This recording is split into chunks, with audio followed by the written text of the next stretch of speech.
Have you ever wondered what humanity truly feared before the dawn of mercy? Before the cross, before the prophets, before compassion was even a word, there were gods. Gods born not from love, but from fire, hunger, and blood. Tonight we descend into that forgotten world, a world where the ancient Canaanites worshipped powers so cruel and vast that even demons trembled to speak their names. These deities were not symbols of hope. They were living storms of death, plague, and sacrifice. In their worship, we find the roots of mankind's oldest terror, the price of divine favor, the Valley of Fire, the cult of Moloch. Imagine a valley steeped in smoke, the night sky burning red with the reflection of countless fires. This was Gehenna, the Valley of Hinnom, on the outskirts of ancient Jerusalem. Here, thousands gathered before the towering bronze image of Moloch, the god whose hunger knew no pity. His idol was shaped like a bull, hollow within, blackened by countless flames. Children were laid upon his burning hands in a ritual called passing through the fire. Their screams were drowned by drums and chants, rising to please their merciless king. The Bible remembers Moloch as an abomination, yet for centuries his cult thrived, because fear is a powerful faith. Some believed Moloch was not a single being, but a title, Melech, meaning king. Others saw him as another face of Baal Hadad, the storm god, demanding blood before sending rain. Across the sea, in Carthage, Phoenician settlers built sanctuaries eerily similar to those in Canaan. They too sacrificed to a burning god beneath the symbol of the bull, proof that Moloch's worship spread like a dark contagion across the ancient world. Centuries later, echoes of this god resurface in whispers, secret rituals, elite gatherings, strange symbols etched in wood and stone. Some say his spirit survives in modern cults, hidden beneath civility's mask, where the powerful still trade innocence for influence. But whether myth or metaphor, one truth remains. Moloch never disappears. He only changes his throne. The Lord of the Dead, Mot, devourer of souls beneath the earth, in a realm of dust and silence, dwells Mot, the god of death and the underworld. He is not death as we imagine it, peaceful, inevitable, but death as the ancients knew it, hungry, pitiless, consuming all without rest. In their myths, he stands as a tall, skeletal figure, skin stretched tight like parchment, eyes black as the void. His mouth, enormous and unending, devours gods and mortals alike. Mot's hunger was legendary. He even devoured Baal, the Lord of Storms, dragging him into the underworld and plunging the land into drought and despair. For months the world withered, no rain, no harvest, only dust. When Baal returned, the earth bloomed again, but Mot's laughter still echoed beneath the soil, a reminder that death always returns. To the Canaanites, Mot was not evil. He was balance, the shadow to Baal's storm. Every breath they took was borrowed from his mercy. Every offering burned in his name was a plea, not yet. Mot teaches what all civilizations must learn. Even the gods can die, and death, in the end, swallows everything. The Storm King, Baal, Lord of rain and blood. Thunder rolled across the ancient Levant, and the people lifted their faces to the sky in prayer to Baal, the Lord of the storm. To the Canaanites, he was both savior and executioner, the giver of rain and the taker of life. When the crops withered and the skies stayed silent, his priests turned to desperate rituals. They offered animals, then humans, even children, believing that life itself must be given to restore the cycle. To feed Baal was to feed the clouds. And when the storms finally broke, the people thanked him, even as they wept.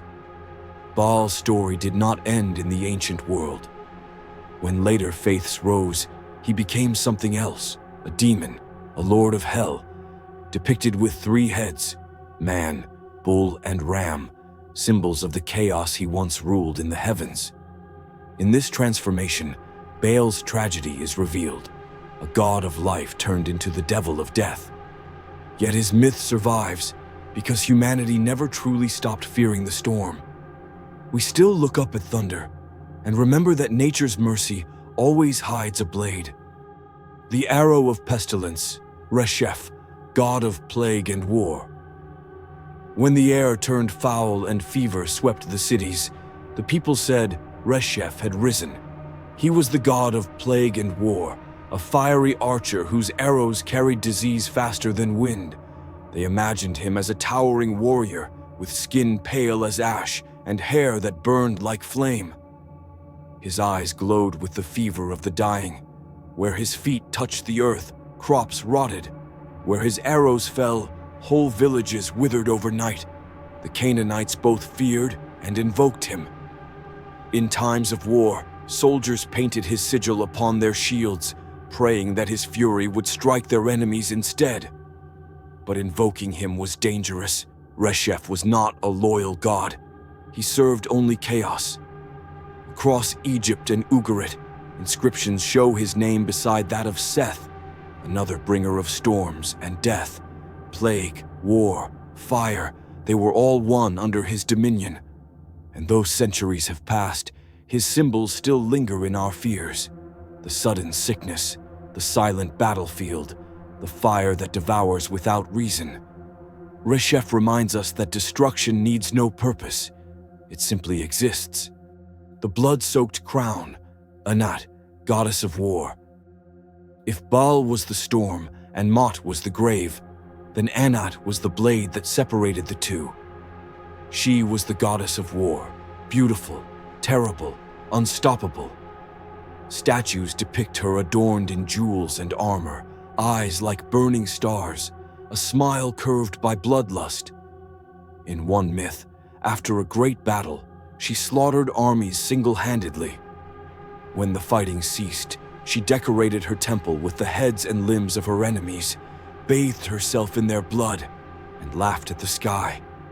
To her worshippers, Anat was not cruelty. She was protection. Cities called upon her when war loomed, offering sacrifices to ensure her favor and ferocity. She was Baal's sister, and when he was dragged into the underworld, it was Anat who descended after him, cutting down the guardians of death itself to bring him home.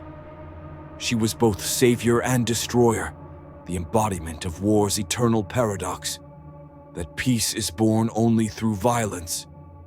Even now, her shadow lingers wherever humanity glorifies battle.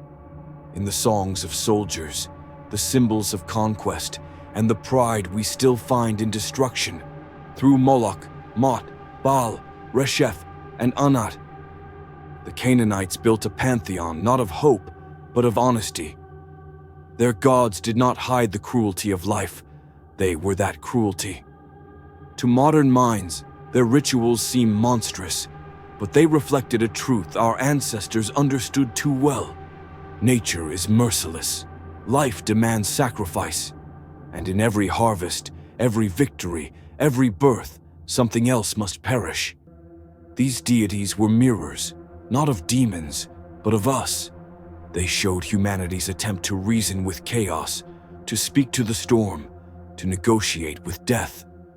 When later cultures condemned them as evil, it wasn't only the gods being buried, it was the memory of our own violence, the part of ourselves that still hungers for control, power, and survival.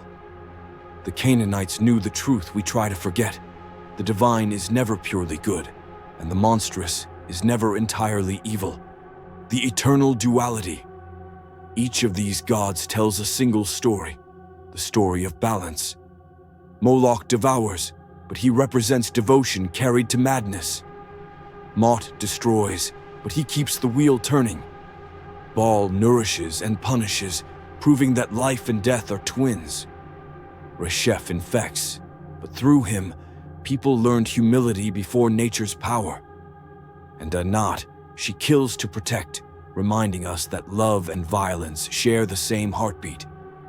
Together, they form a mirror of existence, birth and decay, creation and ruin, faith and fear. Perhaps that is why their names still echo in whispers, in books, in ruins, in symbols carved into forgotten stones. Because deep down, we recognize them. We see Moloch in the industries that consume innocence for progress.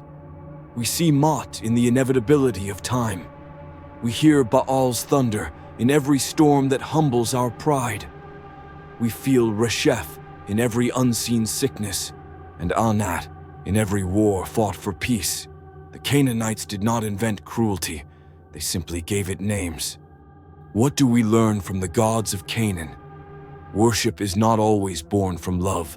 Sometimes it comes from fear. The line between God and demon depends on who is telling the story. To deny darkness is to misunderstand the light. The ancients did not separate the sacred from the terrifying. They embraced both. Maybe that is why their myths endure. They remind us that within every human heart burns both the fire of Moloch and the mercy of Baal's reign. Until we accept both, we will keep building new gods in the same old image, hungry, powerful, and terrifyingly human. If this journey into the forgotten gods of Canaan has awakened something in you, remember, the past is never truly dead. It waits beneath our myths, beneath our cities, and sometimes even beneath our prayers. Until next time, keep your eyes open, for the old gods still listen.